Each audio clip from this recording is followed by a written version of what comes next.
العنوان واضح، فيلم خرج 20 عام هادي تنبأ بحياتنا الحالية. تخيل معايا حياتك كلها عبارة عن فيلم، والناس اللي دايرين بيك ممثلين وكيتعاملوا معك وفق السيناريو اللي تعطى لهم. قصة صعيبة وعميقة بزاف. كواحد الإنسان اللي كيعشق الأفلام ومفرج في أكثر من 1000 فيلم، خليني نقول لكم بلي هذا الفيلم من أكثر الأفلام تعقيد، ديب ودارك بزاف، واللي غيخليك تفكر في حياتك سيمانة تمر ما تفرجتي فيه. حيت المخرج حاول يكشف لينا شنو واقع علينا اليوم، من تدخل في حياتنا الشخصية حتى لحاجات أخرى كيعيشوها بزاف ديال الناس بلا ما يحسوا، اللي نفهموها مزيان وحنا غاديين كنتعمقوا في الفيلم. وكيف العاده ما نطولش عليكم، معكم اجي نعاود لك ومشينا.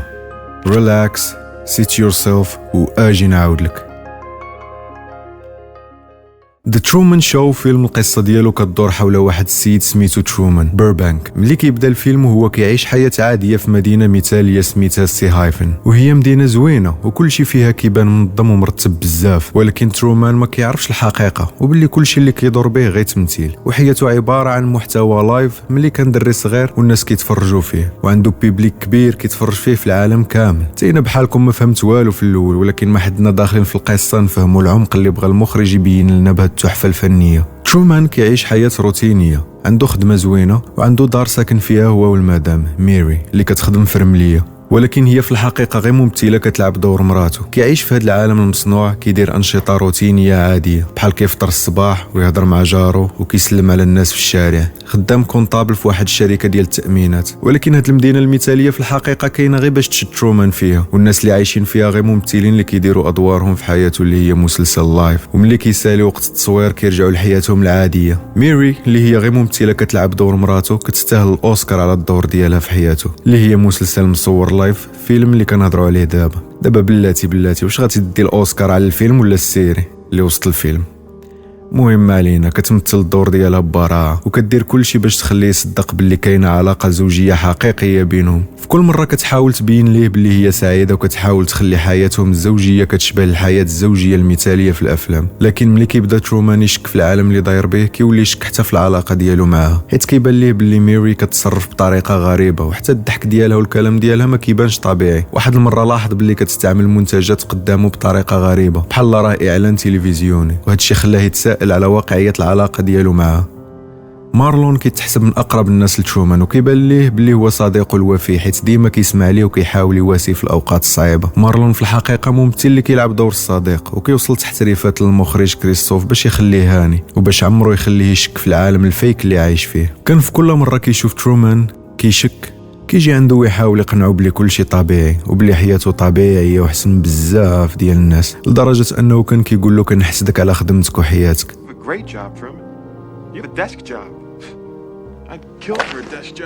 ولكن المره اللي كيقرر فيها ترومان يهرب، كريستوف المخرج كيستعمل مارلون حيت خلاه يكذب عليه ويبين له بلي راه شيرود بصح. قال له ثق بيا ترومان، غادي نكون معاك ديما. وهاد القجمه غير كذوب، حتى واحد ما على بالو بترومان، كاملين غير كيلعبوا الدور ديالهم اللي كيتخلصوا عليه. واش بدات توضح الصورة على الغرابة هذا الفيلم؟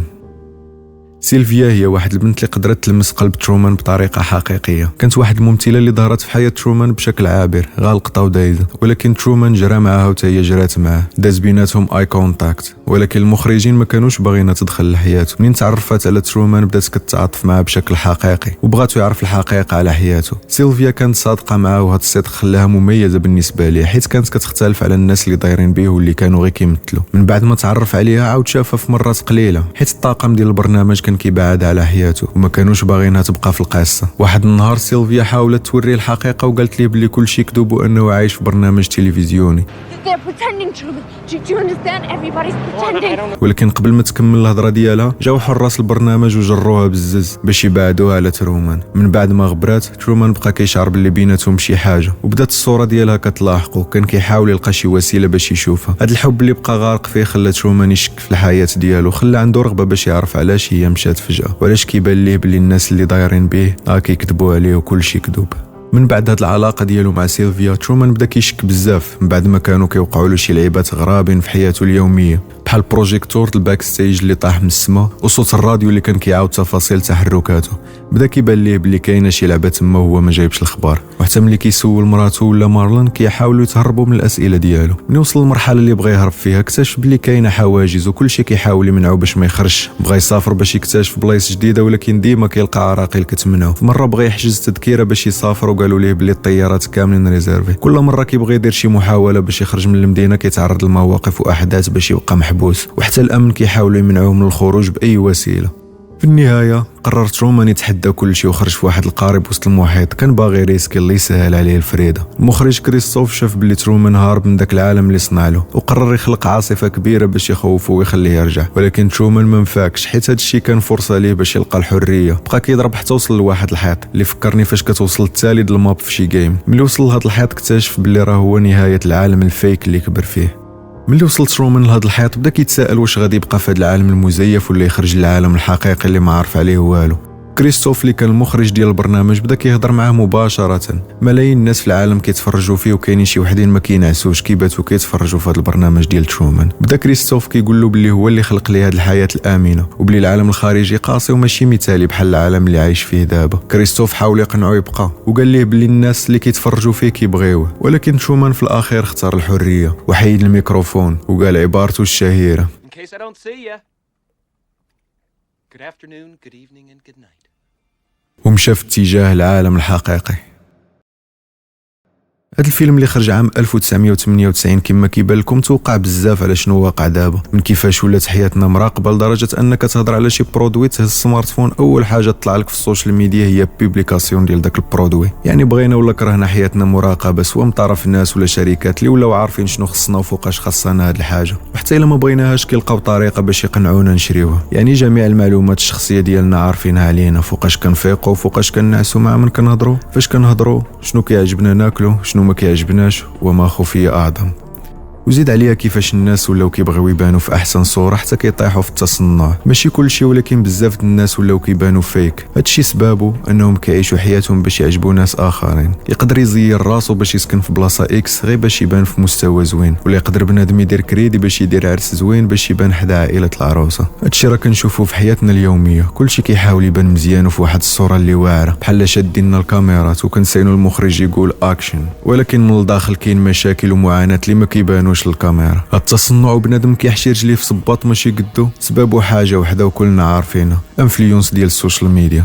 حيت كلشي اللي كيدور بينا مجرد تمثيل. الاعلام ولا كيتحكم في الراي العام سواء عبر الاخبار ولا الدعايه. حتى الانفلونسر اللي ولاو كيوصلوا لنا افكار ومنتجات اللي الا شريناها نتحسبوا من واحد الفئه من الناس. الا بغيتي تبان كلاس وبيزنس مان شري مرسيدس، بغيتي تبان مدبر لبس رولكس، بغيتي تبان باد بوي لبس حنشه وسيرفيد لاكوست. ولينا عايشين في وقت اللي ولات فيه القيمه ديالك بين الناس الشركات هي اللي كتعطيها لك، ماشي انت عن طريق انك تكون بنادم في شكل. ففيقوا اخوتي وخواتاتي من هاد التراب اللي طايحين فيه. لبسوا عنا براسك وكاع داكشي الفسر، ولكن عمرك دير شي حاجه باش تعجب الناس ولا تخلي داك لا مارك هي اللي تعوض الشخصيه ديالك. خلي الشخصيه ديالك هي اللي تكون براند وعندها قصه، وتعمقوا مزيان في هاد الهضره اللي عاد قلت. الفيلسوف نيتشه دوا على هذا الشيء ونبهنا عليه، وصف فكره عقليه القطيع وكيفاش الناس كيتبعوا معتقدات المجتمع بلا ما يفكروا فيها بعمق. وهذا الشيء كينطبق بزاف على وسائل التواصل الاجتماعي في العصر ديالنا. السوشيال ميديا كتقوي هذا النوع من التاثير الجماعي بحيث كتخلي الناس يتبعوا الافكار والترندات اللي مبوزيه بلا ما يفكروا كاع، لدرجه انك الا ما اتفقتيش مع صاحبك على شي حاجه في السوشيال ميديا اللي كل شيء متفق معاها كتولي تبان حمق. وهذا الشيء كيخلع الصراحه.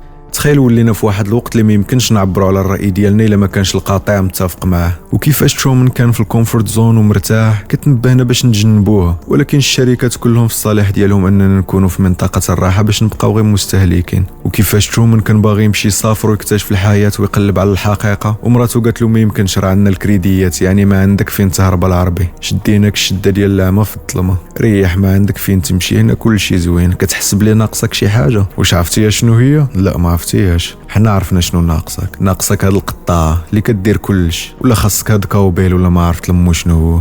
المهم راه خاصك ضروري، ولا خاصك هاد المناضه.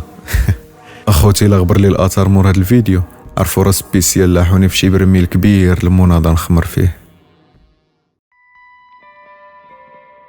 تخيلوا الكاميرات في كل بلاصه وحياتنا كلها عباره عن فيلم ولا مسلسل لايف، كلشي يمكن له يتفرج فيه، الناس كيتفرجوا فيك وانت كتفرج في الناس. واش غادي نبقاو نتصرفوا بنفاق ونبينوا صوره زوينه على راسنا؟ واش غادي نوليو شعب مثالي نعيشو في سلام حيت كلشي باغي يبان في احسن صوره؟ الصراحه ما عرفتش، قولوا لي شنو بان لكم في كومونتيرات. اللي بقى محمق لي راسي هو كيفاش واحد كان كلشي كيمثل عليه، يعني داير عليه اهتمام كبير بزاف، حياته مثاليه من الناحيه الاجتماعيه. ملي تزاد هو في هاد الهيت عمرو تعرض للجرام واحد الوحدانيه، تشدوا من داك استوديو التصوير وتخرجوا للسيفيل، حتى واحد ما على بالو بيه وحتى واحد ما غيمثل عليه. هو بصح مشهور في العالم كامل، ولكن غادي يدوز من واحد الصدمه اللي ما يمكن لناش نتخيلوها، حيت عمر شي واحد عاش هاد الحاله هادي. ترومان كانت حياته مكتوبه من طرف المخرج كريستوف، ولكن حياتنا حنا شكون كاتبه؟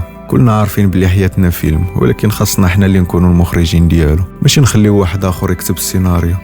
ديروا داكشي اللي كتبغيو، يكون غير كيراعي للدين ديالنا، وما تخليو حتى واحد يبزز عليكم شي حاجه نتوما اللي ما باغيينهاش، حيت هاد اللعيبه هي اللي كتخليك تربي شخصيه قويه وكيوليو القرارات ديالك حديديه.